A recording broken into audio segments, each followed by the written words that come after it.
As the achievement of the first powered flight approached, men delved into the creation of peculiar non-powered contraptions, aspiring to be the pioneers of actual flight. Franz Reichelt in 1912 became the first person to succeed in this endeavour. Clad in a parachute suit, he leapt from the Eiffel Tower and flew for… oh, no, my mistake. The script specifies dying, not flying. My apologies, Franz. Nonetheless, the first successful powered device underwent testing in 1903 by the American brothers Orville and Wilbur Wright. They piloted their Wright Flyer over 180 feet in 12 seconds without any mishaps like falling and dying. Extra points for that. 11 years later, during the early stages of World War I, planes were used for reconnaissance missions. It wouldn't take long before pilots started to bring firearms to fight off other planes. From handheld weapons and lap-carried bombs, it was only a matter of time before these weapon systems were installed on the airframe itself. The era of the dogfights had begun. A Dutch guy named Anthony Varka, sorry for the name, invented the synchronized machine gun that could shoot its bullets without destroying the plane's own propeller. Pretty useful, as it turned out. One of the most famous fighter aces of all time was Manfred von Richthofen, aka the Red Baron. This handsome chap shot down 80 enemy planes. Eventually, his own plane was hit by enemy fire and he crashed, and then he died. But still, a KD of 80-1, cool stats for a tombstone.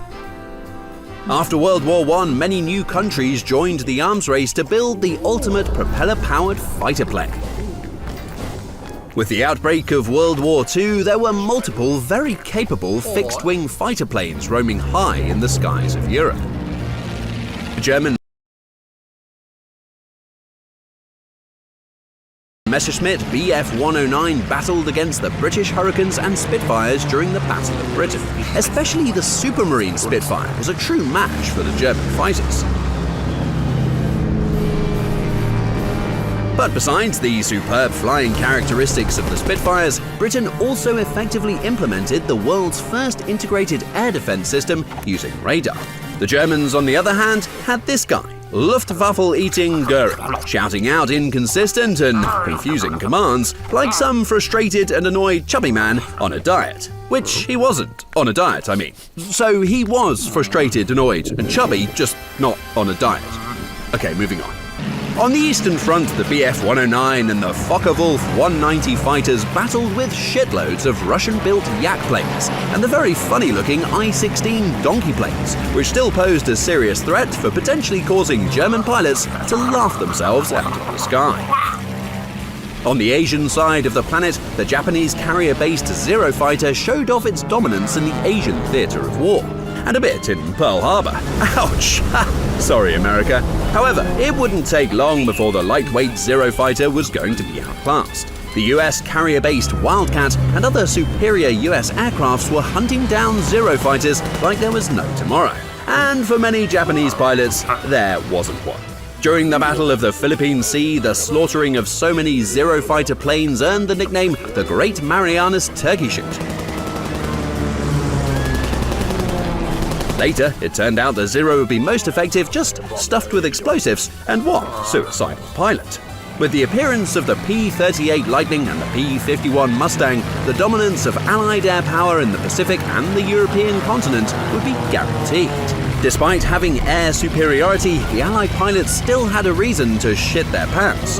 Far above the smoking ruins of what used to be Germany, a super-fast and strange-sounding aircraft was strafing Allied bomber formations. The Me-262 was the first operational jet fighter bomber.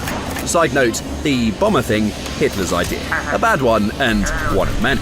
Another super-fast and weird-sounding aircraft was the Me-163 Comet, an aircraft which was basically more of a rocket with a guy called the, inverted commas, pilot strapped to it. The person shitting his pants the most in this case was probably the pilot himself, since it was more dangerous to be inside one of these things than outside. However, at the end of World War II, it was the Me-262 that marked the beginning of the jet age. From the Korean War, throughout the Vietnam War, the Cold War, and various other wars, some of them a bit boring, to the present day, many countries continue to develop new jet fighters to maintain an edge in jet innovation and technology. Ho ho, bling bling. When the Korean War started in the 50s, the Americans were busy flying B-29 bomber missions to barbecue the North Koreans with firebombs. In response, the USSR-built MiG-15 was sent out against these bombing raids, only to be countered by the US-built F-86 Sabre. NATO codenamed the MiG-15 as the Faggot. The plane was easy to recognize by its distinctive large round hole in the front of the fuselage, which clearly has nothing to do with its codename Faggot.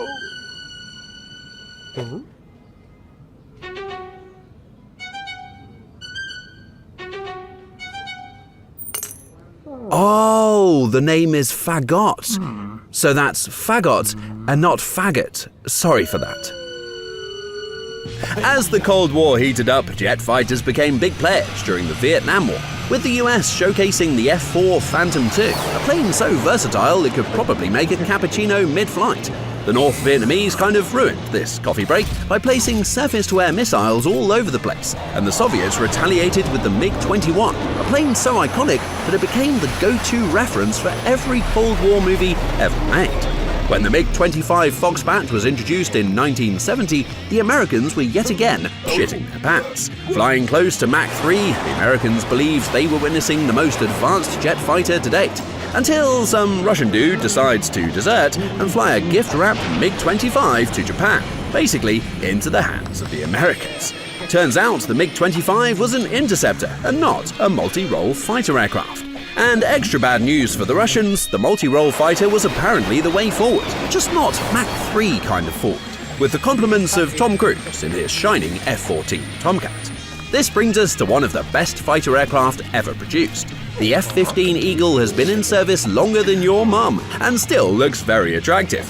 It even finished off more pilots than your mum by shooting down 104 enemy planes. Despite many of them ejecting prematurely, joking aside, shooting down that many enemy planes is obviously an impressive air-to-air kill-death ratio. To be exact, 104 to 0. Yep, that's right, not a single F-15 lost. For comparison, the worst MiG-23 variant holds a KD ratio of 1 to 4, which is not so great. The F-15 was followed by the F-16 Fighting Falcon in 1987, one of the most versatile and maneuverable fighters ever produced.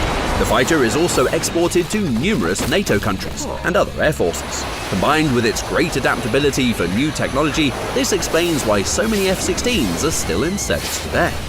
The Russian answer was swift, with the MiG-29 Fulcrum and the Su-27 Flanker. Both planes were designed with a focus on agility and speed for air-to-air combat. These multi-role fighters are also in service in various air forces around the world. At this point, the introduction of stealth technology quietly made its way into the new F-117 Nighthawk. Where the fuck is it? Oh, stealth, right. Though not formally designated as a fighter, the F-117 Nighthawk pioneered the use of stealth technology, laying the foundation for its influence on the emerging 5th generation of jet fighters. You can compare these fighters to your new iPhone, but then on steroids and without the sweatshops, and being able to fly beyond Mach 2, and have a lot of apps on it, like Jetflix, Instabang, Facecook, Alibaba, Spotify, and AirTNT. Fun tech to drive. All of these apps can be found in the F-22 Raptor and the F-35 Lightning II, making them two of the most advanced stealth fighters to fly in the skies today. Russia introduced the Su-57 stealth multi-role fighter in 2020. Many European countries currently operate the Eurofighter Typhoon, except for the French. They fly the Dassault Rafale, an aircraft with an internal fuel tank containing 4,500 litres of red wine. It carries a payload of 4 giant baguettes, or it carries an 80-foot-long white banner. We're sorry, France, we did it again because, well, we just can't resist. We hope you enjoyed this turbulent story about the evolution of fighter planes. Adieu!